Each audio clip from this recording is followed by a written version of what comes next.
Hi, my name's Tom. I work at a particle accelerator where we make X-rays to be used in all kinds of scientific research. I work with a group called the Accelerator Physics Group, and we're the people that actually know how to build a large-scale accelerator like this if you give us a couple $100 million.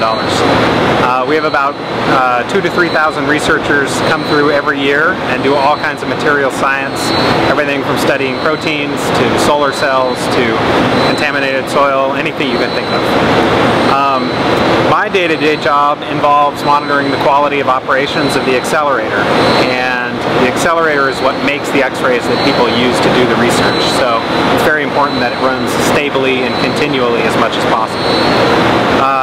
The other part of my job involves a lot of computer programming, so I write programs. Some people would call it a control system engineer. We read in hundreds of sensors from around the facility and feedback on various magnetic systems to keep the accelerator beam and therefore the X-rays working as well as they can, so that the researchers can get the best quality data and the best quality research that they can. I went to UC Berkeley and studied engineering, and I have a undergraduate degree. I elected not to go to graduate school because I got a job as an accelerator operator here at the Synchrotron.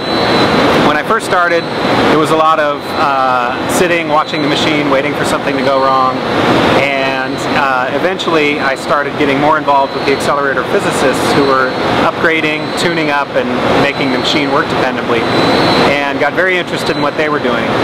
Turns out making particles travel around at the speed of light is a pretty interesting academic field in and of itself. When I was at Berkeley, I studied material science, so I thought eventually I would probably go into something like fracture mechanics or maybe integrated circuits, and in fact when I came here to work at the Synchrotron, I thought I would probably end up working on one of the research beam lines where they do material science.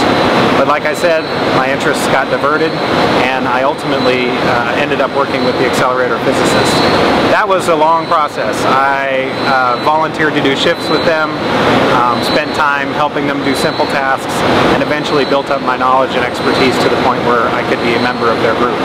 I am an engineer, as I said, and I work with about 11 other physicists who have all done master's degree, doctoral degree, and postdoc physics studies. So you can definitely say I came in the back door of my field, but that's actually kind of a tradition in my field. There's a lot of engineers that got interested in the field and trained themselves on the job, so to speak. So all growing up, I was always interested in math and engineering. I didn't know it was engineering at the time, but engineering-related concepts. If I had to give a piece of advice to someone either starting to study something at university or entering the professional world, I would say be flexible. If you are on a certain path and you see another path that is much more interesting and much more stimulating to you, don't be afraid to make a change. That also applies to when you're in a job. If you're interested in a different vein of research or working on a different project, just ask. Most of the time, showing initiative and trying to go after what you love is appreciated by the people that you work for, and they see it often as a sign of initiative and trying to really make a contribution to something that you really like.